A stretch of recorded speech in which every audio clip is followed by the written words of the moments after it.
conformément aux mesures de lutte contre la propagation du Covid-19.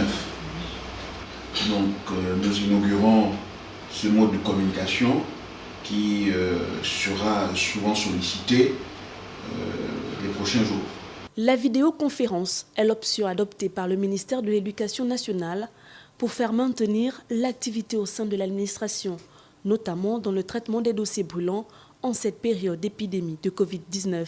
Depuis 2 semaines, nous n'avons pas pu tenir ce comité de direction pour respecter les dispositions gouvernementales. C'est ainsi que le ministre a instruit nos services, notamment la DCC, de mettre en place un moyen moderne, notamment le digital, pour nous permettre de ne pas arrêter notre activité professionnelle. Cette réunion virtuelle, chapeautée par la tutelle, a favorisé, durant plusieurs heures, l'interaction entre les différents acteurs de l'éducation nationale. Sur 4 de nos sites, le site du 9 étage, avec le secrétariat général et ses services qui s'y trouvent, la salle de réunion de Monsieur le ministre, avec les conseillers qui sont dans notre bâtiment, le bureau du ministre et le bureau du ministre délégué.